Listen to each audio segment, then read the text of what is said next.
त्या दिवशी त्यांना ते सोडला पैठणपुरी. नाथ बाबा म्हणतात त्यांना. जशी ज्ञानेश्वरी 9000 वयाची दिली माऊलींना, तसं 18,000 वयांचा एकनाथी भागवत लिहिला नाथांना. नाथाचा आणि माऊलींचं टचमेंट खूप होता. म्हणून 700 वर्षापूर्वी समाधी घेतली. नंतर माऊलींना नाथांना बोलवलं स्वप्नात जाऊन, तू ये माझ्याकडे. मग भक्ताचा समुदाय घेऊन, बरेच वारकरी घेऊन नाथराय आनंदीकडे आले आणि त्या ठिकाणी समाधी होती. पण अनंत समाधी आणि काट्या कपाट्या जंगल होतं, मंदिर नाही, पूजा नाही, देव नाही, काही नव्हतं तिथं. ती समाधी झाकली होती अरण्यात.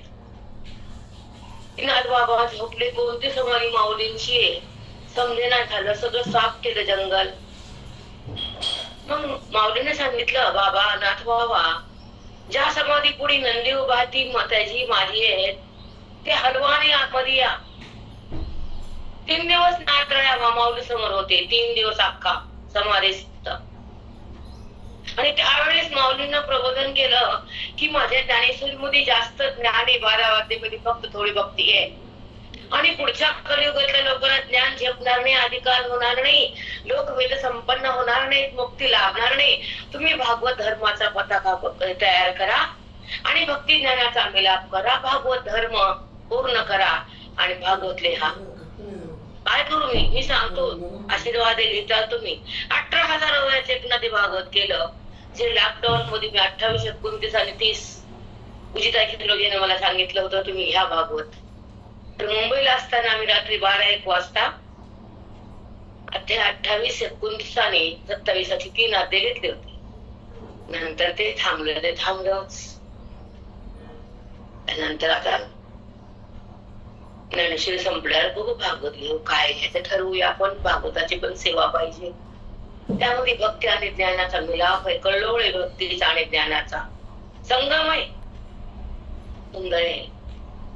आणि माऊलीपेक्षा ओव्या सोप्या आहेत, सरळ आणि साध्या आहेत. बाबांच्या वय नाथ बाबा म्हणतात, श्रीमंत संत शांती ब्रह्म. त्यांना आपलं अर्ध नाव ठेवलं, सद्गुरूचं पूर्ण केलं. एका जनार्दनी एका अर्धच नाव ठेवलं, गुरूंचं पूर्ण घेतलं. त्यांचे पुन्हा भानुदास पुणे भूमी संतांची आपले संत उद्धरतात, बुद्धीला ब्रह्म करतात, हृदयात आनंदाला पेरतात, जीवाचा ज्ञान मारतात, जगाला संत तारतात. म्हणून त्यांचे चरण आम्ही धरतो. हे लक्षात घ्या तुम्ही सर्व लोकांना. संतांच्या चरणाकडे का जायचं, त्यांचं श्रवण का करायचं, त्यांना हृदयात का धरायचं, त्यांना प्रेम का करायचं, त्यांच्या ओव्यामध्ये मन का ठेवायचं, कारण ते मन राम होत. म्हणून अशा महान संतांच्या महान काव्यामध्ये आपली बुद्धी जर विराजमान झाली तर नाथ बाबा तुम्हाला शांती देतात. त्यांचं नाव शांतीवर. ज्यांना शांती हवी असेल, त्यांचा राग अनावर असेल, त्यांना नाथ बाबाची सेवा करा. 1533 मध्ये जन्म झाला आई रुक्मिणी पंत. त्यांची आई रुक्मिणी. नाथ बाबा जन्मले मूळ नक्षत्रावर. त्यांचं नक्षत्र मूळ होतं. बापाला बी नाही त्यांना जन्मले की 3 वर्षामध्ये बाप गेला आणि माय बी गेली. केवळ 3 वर्ष. त्यांचा संभाळ काकाने सोत्यानं केला, आजीनं. त्यांचा मुलगा हरिपंडित. त्यांचं जीवन चरित्र काय असं घंट्या सांगता येतं का? 60-70 वर्षाचं आयुष्य असं घंट्यात म्हणता येतं का? त्यांचा एकनाथी भागवत वाचा, आनंद लहरी वाचा, त्यांचा गाथा, त्यांचा हरिपाठ वाचा ना. आनंद लहरी आणि स्वात्म सुख हे 2 ग्रंथ मला मागवायचे. फार सुंदर आहेत नाथ बाबांचे. आता हे संपन्न आता काय एका शब्दावर बोलली तुम्हाला अनादित्व भेटे, त्याच्यावर 1 घंटा गेला की नाही सांगा. आपले अनादित्व भेटे सांगा मग एका शब्दावर जरी एक दिवस जातोय,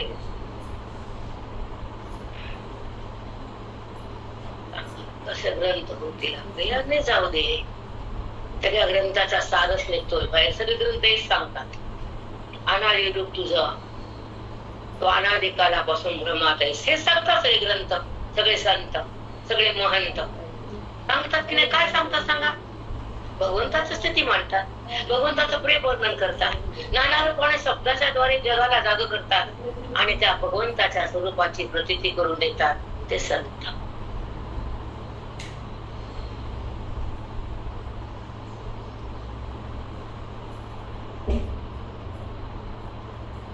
नाही समजलं का? नाही समजलं समजलं समजलं. ग्रंथ कुठले असू दे, संत कोणते असू दे, त्यांचा वर्म म्हणजे ब्रह्मस्थिती, त्यांचं सांगणं म्हणजे प्रेम भक्ती, त्यांचं सांगणं म्हणजे कर्म नीट करा आणि त्यांचं सांगणं म्हणजे आयुष्याचा उद्धार करा. संत कुठले असू दे एवढं कळायला बस झालं. पण आपण बद्ध राहतो.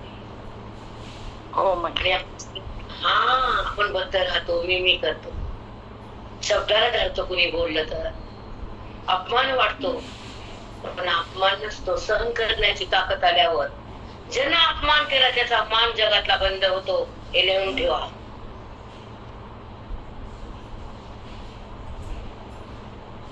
फक्त सहन करा. शमदम समाधमावरी हरी झाला, तो हरी होतो. सम आणि दम केल्यावर इंद्रियाचा निग्रह, मनाचा निग्रह. शम आणि दम, शम दम मनाचा निग्रह, शम इंद्रिय निग्रह. दोन्ही निग्रहामध्ये बुद्धी जर विजयी झाली तर ताहरी झाली, मग तो हत्यारी होती. पण दोन निग्रह, आपला आग्रह असतो हे पाहिजे, याला असं बोलणार, याची काढणार दिंडी, आम्ही त्याचं वैर करणार. पण पुढे मोठा नरक ठेवलेला असतो. वैर केल्यावर तर नरकात वंपडा लागते. म्हणून ह्या जन्मात सगळं संपवायचं असतंय, स्वच्छ बनायचं असतंय, निरभ्र व्हायचं असतंय, साधूच्या बोधात राहायचं असतंय, देवाला संपवायचं असतंय आणि आत्मानुसंधान भोगायचं असतंय. त्याला ब्रह्मरूप म्हणायचं असतंय.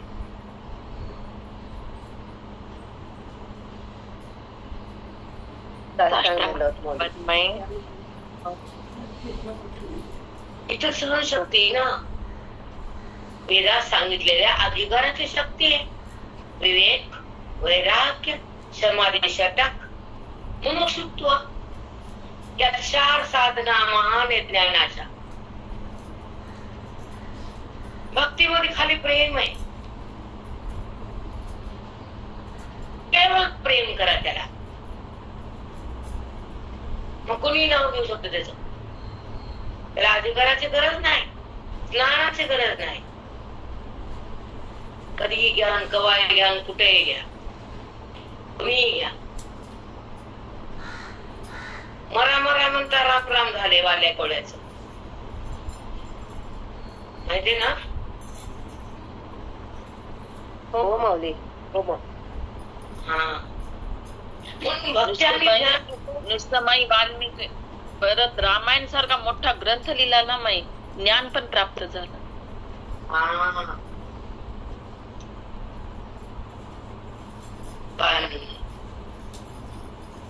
सुरुवात कुठून आणि शेवट कसा हे जर कळत नसेल तर जन्मामध्ये सार्थक नाही. सुरुवात नामातून आहे, कळस ज्ञानातून आहे, भक्ती प्रेमातून आहे, अधिकार श्रवणातून आहे, वेदांत पुण्यातून आहे. साधू भेटतात ते तुमच्या पुण्याच्या फळामुळे. भगवंत तुम्हाला संताकडे येतो, भगवंत नेतो, भेट करून देतो. आपली काय अवकात आहे संतापाशी जायची? संत भेटायची अवकात आपली नाही, ते कोणाला भेटत नाही. ज्यांची संतावर श्रद्धा नाही त्याला बोल नाही, बिलकुल नाही. संत भेटले की जीव की प्राण वाटा. ग्रंथाकडे आला की मन शांत करावं. ग्रंथ जवळ आला की दुसरं बेभान व्हावं, विसरून जावं संसार. ग्रंथ हातात आला की संसार टाकलाच पाहिजे. श्रवणात आला की अज्ञान संपलंच पाहिजे. गुरु भेटला की बंध गेलाच पाहिजे. आणि मी कोण कळाल्यावर भ्रम संपलाच पाहिजे. साष्टांग दंडवत.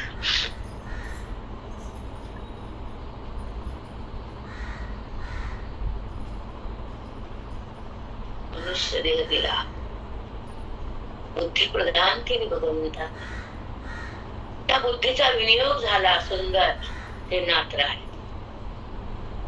बुद्धी भगवंताला सोडून दिली, भक्ती केली, संत झाले. तुम्ही संसाराला दिली, देहाकडे आली, तुम्ही बद्ध झाले. ते संत झाले, तुम्ही बद्ध झाले. दोघांना बुद्धीच आहे, पण विनियोग वेगळा आहे. समजला? हो माई. किती मोठी केली, किती मोठी आयुष्यात भरून काढणारी.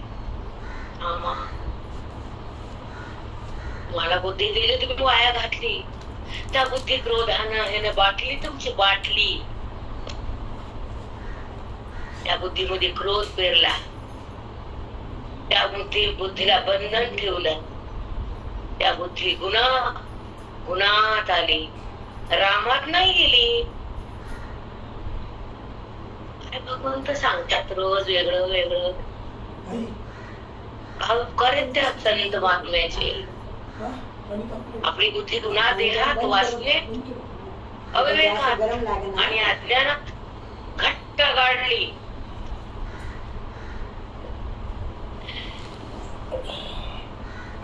पण संतांनी तसं केलं नाही.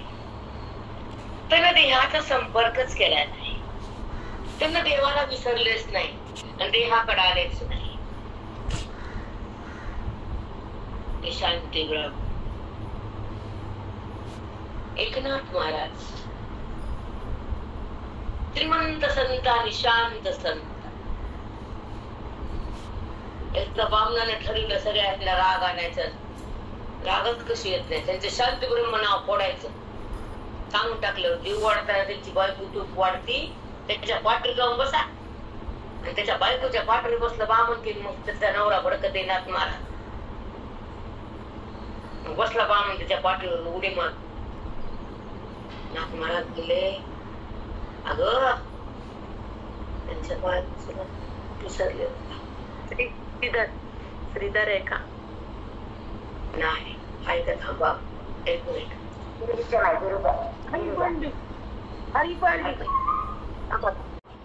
अधिकार वाढला, सहनशक्ती वाढते, श्रवण वाढलं, बद्धता जाते आणि संसार बाजूला टाकण्याची शक्ती येते. अव्यवहार बाजूला फेकला जातो. अव्यवहार परमात्मा प्रकट होतो. कुठला राग, कुठला देश, कुठलं तू, कुठलं मी, कुठला गुण, कुठला क्रोध, कुठला देश, कुठलं तू, कुठलं मी, सब कुछ आता व्यवहार फेकणे चित्तातून. तू फेकता नाही. व्यवहार फेकताच येत नाही, परमार्थ तुमचा पूर्ण होतच नाही. झालेला वृत्तीच्या संबंधाला व्यवहार हा बाजूला जर गेला तो तो जीवात्मा मुक्त झाला.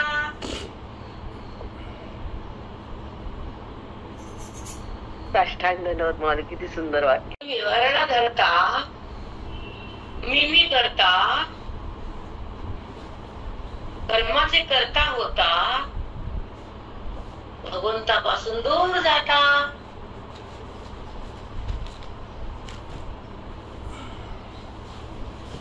कारण ती बुद्धी भगवंतापासून अलग आहे. जी बुद्धी देहाला ओळखते ती देवाची ओळख बंद आहे. ज्या बुद्धीला भगवंत ओळखीला त्याला जगत संपला. जगताची ओळख थांबली ना. ज्या बुद्धीने भगवंताची ओळख करून घेतली, प्रमात्याला नाम जीवात्म्याला, देहाची ओळख कुणाला राहिली? या अनुभूती हृदयात आली संतांना आत्मस्थिती दिली, मुक्तीच्या घरात बुद्धी विराजमान झाली, आत्मस्थिती भोगता आली, जगताची भ्रांती पुसून गेली, महत्वाची खाण संपून गेली, विकाराची भ्रांती धुवून गेली आणि अधिकाराची संपत्ती पदरात आली, जीवन मुक्ती भोगता आली. रामा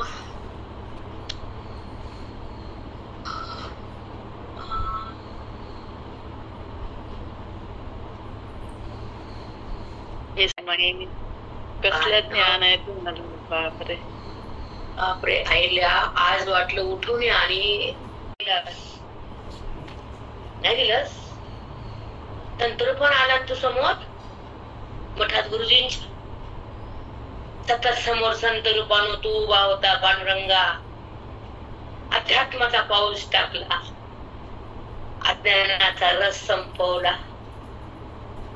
भ्रांतीचा गेला, महत्वाचा पूर बंद केला, वेदाचा प्रसाद हृदयात आला.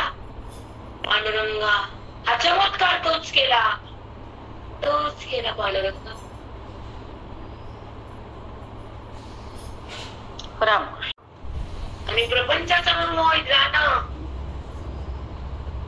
सोपी बात नाहीये देवा.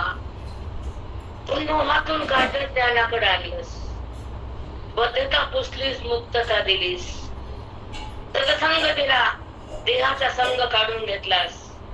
अजून काय माग तुला? नाही मागत आता.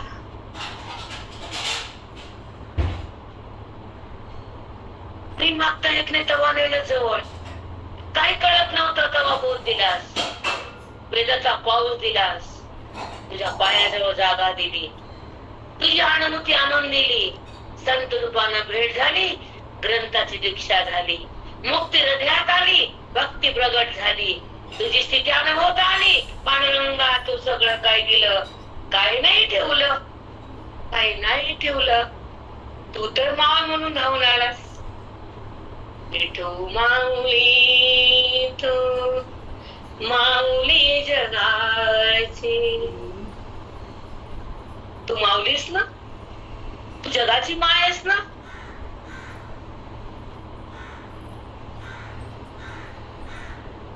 तू मला भेटलास, हृदयात प्रेमानं गाठलास. तू कसा आहे, काय सगळं तू सांगितलंस की रे. आम्हाला काय म्हणत अजिबात मात्र किती वेळेस मेला, किती वेळ जन्मला, किती वेळ गर्भामध्ये गर्भवास असला, किती भ्रांतीच्या पाण्यात वाहून गेला, किती वासनेच्या पुरात दडून गेला, पण तुझ्या बोधानं जीवात्मा धन्य झाला आणि त्याच्या अधिष्ठानाकडे तू त्याला नेलं, जीवात्म्याला मुक्त केलं. पांडुरंगा हे सगळं तूच केलं. कारण ज्या जीवात्म्याला ज्ञान द्यायचं, ज्या जीवात्म्याला पांडुरंग करायचं, त्यांच्या समोर तू वेदाचा पाऊस टाकतो, त्यांचं अज्ञान भस्म करतो आणि नाना रीतीनं त्याला जवळ घेतो, त्याच्या भेदाला भस्म करतो, त्याच्या हृदयात प्रगट होतोस, त्याला वेदाचा अभ्यास करायला लावतोस, त्याला आयुष्यात तू पास करतोस आणि शांती ब्रह्म सारखे महान संत, गुरु सारखे संत या जगात पाठवतोस. काय करत नाहीस तू? बापरे बाप, सगळा तुझा खेळ आहे. कळालं रे मला, सगळं कळालं. असले महान ग्रंथ संत ह्या मृत्यूनगरीमध्ये पाठवतोस आमच्यासाठी. पापी जीव आम्ही, मोहातले, देहभावात जगणारे, इशारा भोगणारे, जगताला पाहणारे, त्यांचं सगळं संपवतोस तू. संताला पाठवतोस, संत रूपानं तूच येतोस, आणि आम्हाला स्वच्छ करतोस. अंतःकरण स्वच्छ तूच करतो ना. अंतःकरणातला आदिकालचा भेद पण तू संपवतो ना. बोधानं, ज्ञानानं, गीतेनं, भागवतानं, ज्ञानेश्वरीनं, महान अध्यात्माच्या ग्रंथानं तू ते बोध आत नेतोस आणि जन्मांतरीचा अनादि भ्रम पुसून टाकतो. तुझा चमत्कार तूच करतो बाप्पा. पण ढकलू नकोस, तोच बघू नकोस. माफ कर, आम्हाला माफ कर. आमचं अज्ञान साफ कर. तुझ्या पायाजवळ राहू दे. तुझी अभेद भक्ती होऊ दे. ब्रह्मज्ञान होऊ दे. विषय भूक भोग त्यागू दे. खरं सुख मिळू दे. खोटं सुख जळू दे. पांडुरंगा तुझं ज्ञान हो.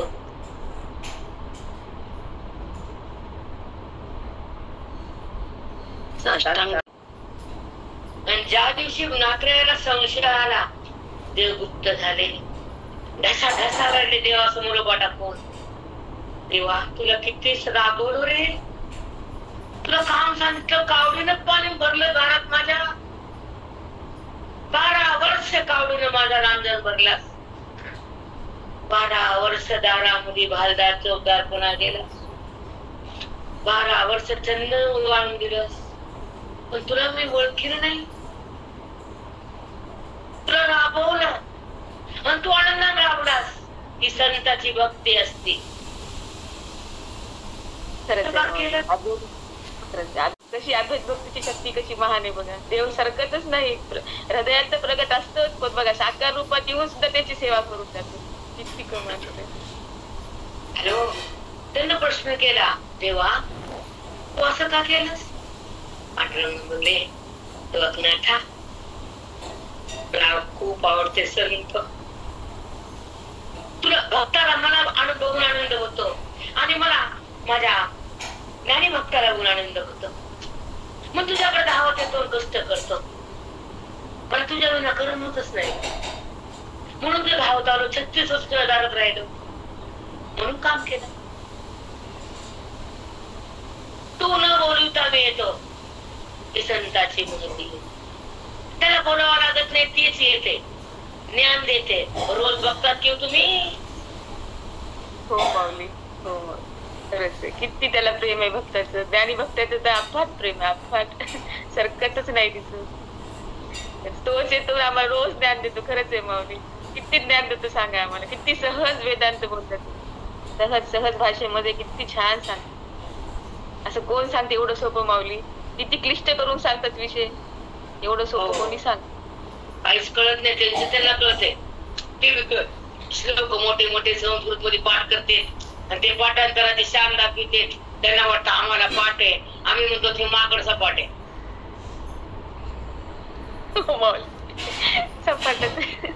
ऐकणाऱ्याला तर काहीच कळत नाही. बहुतेक पाठांतर वर्म राहिले दूर. हे वाक्य आमच्या महात्म्याचं आम्ही कधीच सोडणार नाही. भावार्थ सांगा, वेदांताला खुलवा, अज्ञानाला संपवा, त्याचा नाश करा. साध्या भाषेत वेदांत चित्तात भरा. पाकिट घ्यायचे, खबड उगलायचे, आग लागू त्यांच्या ज्ञानाला.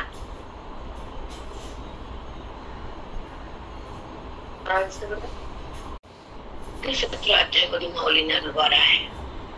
संत एकच असतात, नाव भिन्न असतात. ज्ञानारूपाने येतात, ते अवतार घेतात. कधी नाथ होतात, कधी माऊली होतात, कधी तुकोबा होतात, कधी जनाबाई होतात, कधी मुक्ताबाई होतात. पण सगळे संत एकच असतात, जगाच्या कल्याणासाठी येतात. नाव बदलले म्हणून कार्य एकच आहे. अवतार तुम्हा धराया कारणे उद्धराया जन जड जीव. त्यांचं एकच काम असतं, जगासाठी जगतात. स्वतःसाठी कधी संत नसतात. त्यांचे श्वास, त्यांचं आयुष्य, त्यांची बुद्धी, त्यांची शक्ती फक्त मुक्तीसाठी, भक्तीसाठी. कल्याणासाठी, जगाला, त्या पापी लोकांना तारण्यासाठी असते. मला सगळ्याला माहिती 108 वेळेस चुकला तो येवण, 108 वेळेस आंघोळ केले नाथरायानं. थुकलेलं सहन केलं, आपल्याला बोललेलं सहन होत नाही म्हणून आपण संत पदाला जात नाही. खरंच आहे माऊली, खरंय माऊली, खरंय. त्याच्यात पण तुमचं ओवी 220 अध्याय 117. त्यामध्ये ज्ञानोबा काय बोलतात, त्यांचं मनोगत ऐकून आणि त्या मनोगतानुसार बुद्धीला तयार करून, बुद्धी तयार होत नाही पण तिला ऐकायला लावायचं. ऐकून ऐकून तिचा कडवेपणा जातो, तिचा बंध तिला सोडायला मजबूर करावा. कारण बुद्धी बंधनातून बाहेर निघत नाही, निघत अध्यात्म बंद होत नाही. तिला ईश्वराचा अनुभव येत नाही, तिची आसक्ती संपत नाही, विरक्ती तिला येत नाही, मुक्ती भोगता येत नाही, वेदाची शक्ती. मोक्ष प्राप्तीनंतर आत्मस्थिती असते आणि मोक्ष व्हायच्या आधी देहस्थिती असते आणि देहस्थितीतून भक्ती करावी लागते आणि भक्तीतून मुक्तीकडे जातात. वेदातून अज्ञानाला बघावं लागतं.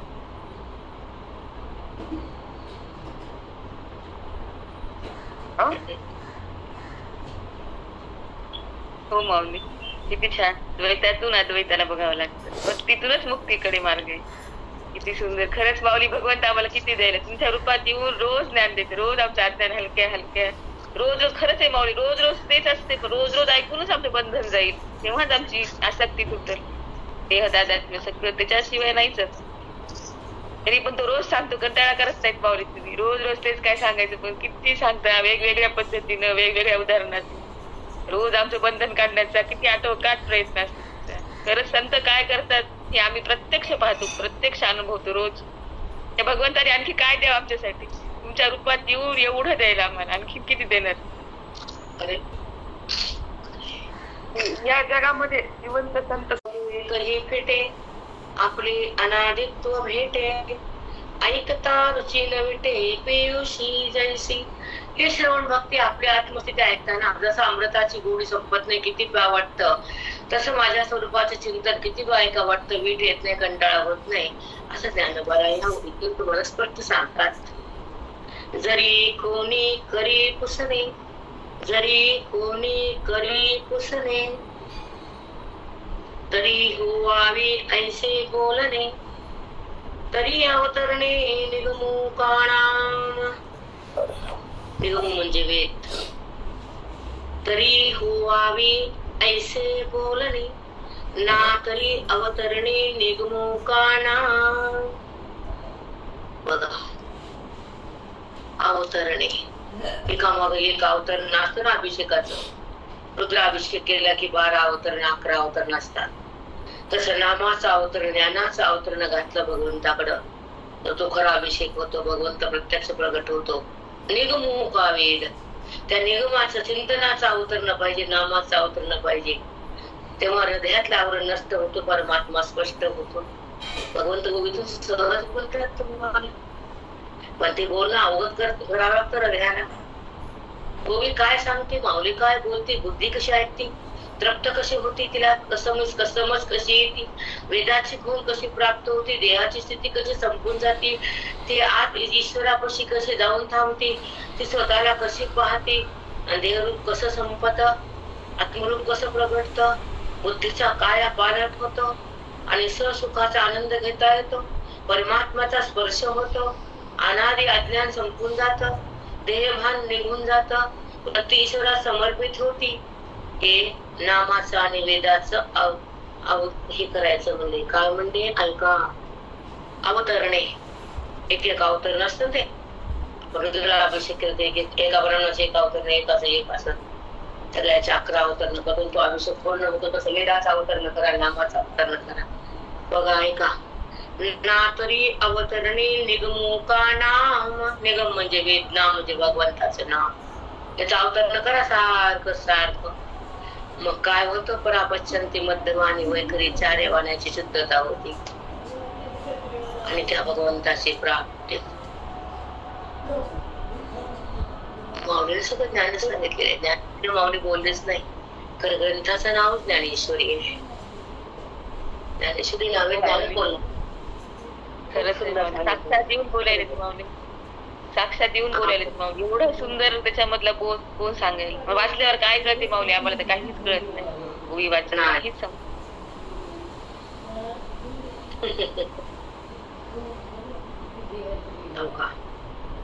माऊली म्हणतात, हरिनामाची वेदाची चिंतनाची अवतरण करत बसा, मग तुम्ही माझी प्राप्ती तुम्हाला सहज. आज सुंदर सांगितले माऊलीनं. आपण ऐकतो का? अर्थच कळत नाही तर ऐकण्याची लांबच भाषा. ऋग्वेदादितीनी प्रतिष्ठित वाघवणी, केली जैसी वदनी ब्रह्मशाळा, केली जैसी वदनी ब्रह्मशाळा. वाणी मोदी ब्रह्मशाळा प्रगट झाली. सतत अभ्यास, सतत चिंतन, सतत अनुसंधान, सतत वेदाचा अभ्यास, सतत भगवंताचा ध्यास, सतत त्याच्या ऐक्याचा, रात्रंदिवस त्याचे ऐक्य भोगायचं, त्या भगवंताला बुद्धीच्या द्वारे भेटायचं, त्याचे चिंतन करायचं, त्याचा स्पर्श भोगायचा, ज्ञानाचा उत्कर्ष करायचा. वदनी ब्रह्मशाळा, काय वाक्य. मला एक वेळेस पडतो, ह्या बाया वाचताना करतात काय? जेव्हा जेव्हा पारायण करते ते लोक, त्या चौधरी भाषेत पाहिलं तर अशी दिंडी काढते, मी मुंडकच वरी काढत नाही. ती माझ्या पुढे ते अभिमान दाखवतच नाही. इतकं वाटलं तितकं टाकलं. माझ्या पुढे बोलायचं नाही ते. गाडी मुंडक करायचं, नीट बोलायचं. मला एक शब्द कळत नाही तर कुणाला सांगते मला तू? वय गेलं खड्ड्यात तिकडे. कशाच वय आलं? संसार करून वय वाढलं, परमार्थ करून वय वाढावं. वय वाढलं, खाऊन खाऊन पाप करू करू.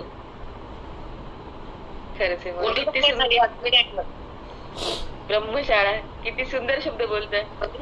किती छान ब्रह्मशाळा. सतत त्याचा अभ्यास, सतत त्याचा अनुसंधान, त्याचा स्पर्श, किती त्याचाच ध्यास, त्याच्याच ऐक्याचाच आस.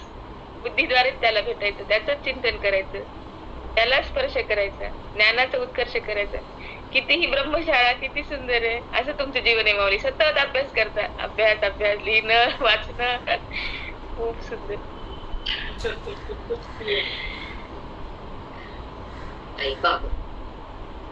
खूप सांगितले. त्याला शेवटी काय म्हणले? केली जैसी वदनी ब्रह्मशाळा. त्या मुखाला ब्रह्मज्ञानाशिवाय काही माहित नाही. वाणी म्हणजे ब्रह्मशाळाच करून टाकली, दुसरं बोललंच नाही. केली वदनी.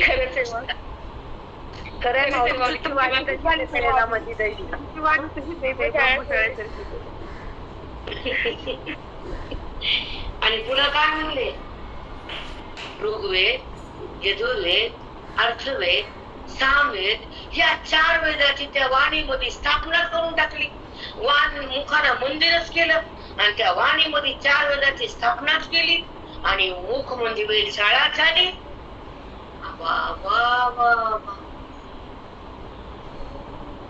किती भयानक, किती सुंदर रूप घेतलं. ते तर सध्या बंदच आहे. ऋग्वेदादितीनी प्रतिष्ठित वाघभुवनी, केली जैसी वदनी ब्रह्मशाळा. वाघभुवनी, त्या मुखामध्ये वाणी आहे, त्या वाणीमध्ये 4 वेदाची स्थापना केली. त्या वेदाची रुक्षा जर बाहेर आली ती ब्रह्मशाळा बनली. असं माऊली ज्ञानोबा महाराज सांगतात. ज्ञानी लोकांचं महत्व. चला,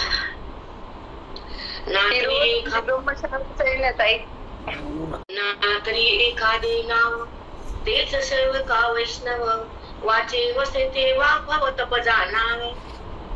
नाहीतर एखादं नाव वाणीमध्ये बसावं, विष्णूचं किंवा शंकराचं, मग ते तप वाणीचं म्हणावं. आणि वाणीमध्ये 4 वेदाला स्थापना केल्या, ब्रह्मशाळा म्हणावं. 2 सांगितले माऊली ज्ञानोबा आहेत. ज्या वाणीमध्ये 4 वेदाची स्थापना केली मुखमंदिरात, त्या वाणीमध्ये 4 वेद स्थापना केली आणि त्या वेदाची रुचा बाहेर आली, त्याचं चिंतन बाहेर वाणीनं काढलं, ती ब्रह्मशाळा झाली. किंवा शैवानी वैष्णव त्याचं नाव जिभेवर घेतलं तर ते नामाचं तप झालं, हे ज्ञानाचं रूप झालं. हो, ताई साष्टा वाग्भव तप जाणावे नात्रे खादे नाव तेच सेवका वैष्णव वाचेव सेवा भव वाग्यज्ञ तप जाणावे आता तपजे मानसिक तेही जाणे ऐक म्हणे लोकनाथ नायक नायकची तो कृष्ण परमात्मा त्रिलोक्याचा नायक नाथ आहे अनाथाचा नाथ आहे परब्रह्म आहे तो असे बोलले काय बोलले काय सांगितलं आपल्याला अर्जुना आता तपजे मानसिक मनाचं तप सांगतो तुला वाचेचं तप सांगितलं नामाचं आता मनाचं तप सांगतो सांगा बरं एवढं कळतं का वाचून सांगा